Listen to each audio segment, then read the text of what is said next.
Good morning, students. How are we all? Well, today here we are with a beautiful poem titled Foreign Lands, composed by Robert Louis Stevenson, or in short, we call him R.L. Stevenson. Foreign Lands. The name tells us what the poem will be about. Foreign, that means unfamiliar.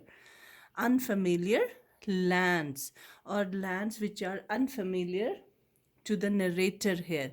And who is the narrator?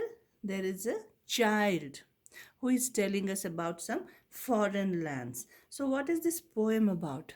This poem is about a child, or we can say the poet himself, where he imagines himself as a small child who climbs a cherry tree and holds, because he's small, he climbs a cherry tree and holds on its trunk using his hands.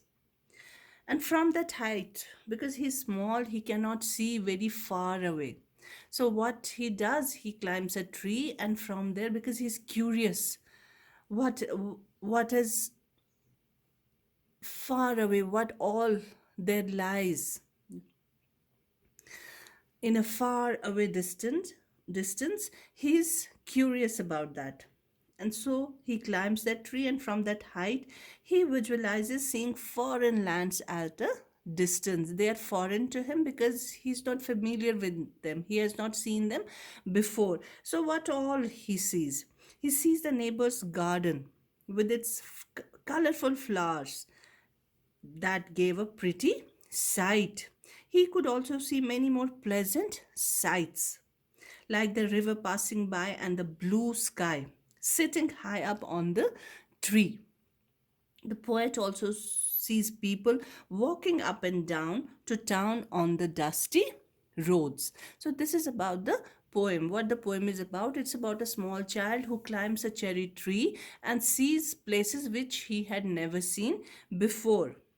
And after that, when he sees those places, after that he has certain other dreams. He wishes that he could find a higher tree to climb.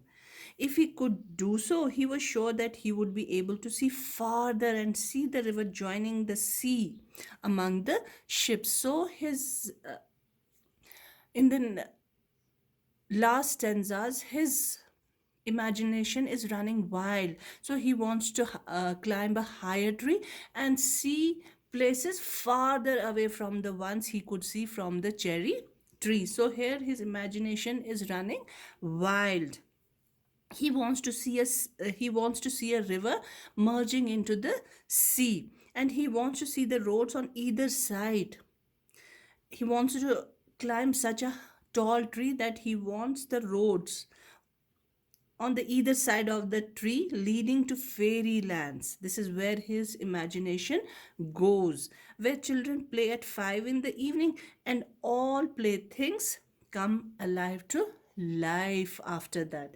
This is where his imagination goes. First, he climbs a cherry tree, and then he sees places nearby like his gardener and the people walking on the dusty roads, and then he wishes for a taller tree where he can climb and see farther places than he could see on the cherry tree. So this is what the poem is about. It is about a small child's imagination, what all he sees and what all he wishes to see, and about his fantasies. So this poem is composed by Robert Louis Stevenson. So who was he? Let's know a little bit about the poet.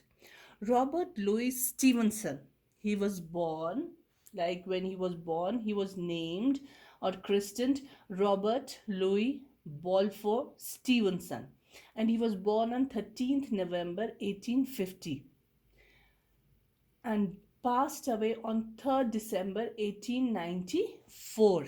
He was a Scottish novelist. Scottish means he belonged to Scotland. Poet and travel writer. He would travel to places and write about those places, what all he could see there. And he's most noted for a children's book series called Treasure Island, Kidnapped, Strange Case of Dr. Jekyll and Mr. Hyde, and A Child's Garden of Verses. So apart from this poem, he has done lot of writing also, and he's famous for these books or series which I have just named, other than other work that he has done. So the poem goes like this. The poem consists of five stanzas of four lines each. I'll just read the poem for you, and in the next video, I'll explain the poem line by line. So here the poem goes like this. Up into the cherry tree, who should climb but little me? I held the trunk with both my hands and looked abroad on foreign lands. I saw the next door garden lie, adorned with flowers before my eye, and many pleasant places more that I had never seen before. I saw the dimpling river pass and be the sky's blue looking glass. The dusty roads go up and down with people tramping into town. If I could find a higher tree, farther and farther I should see, to where the grown up river slips into the sea among the ships, to where the roads on either hand lead onward into fairyland, where all the children dine at 5 and all the playthings come alive. So, this was the poem. Now, we'll just see what the poem tells us by explaining it line by line. So, let's meet in the next video.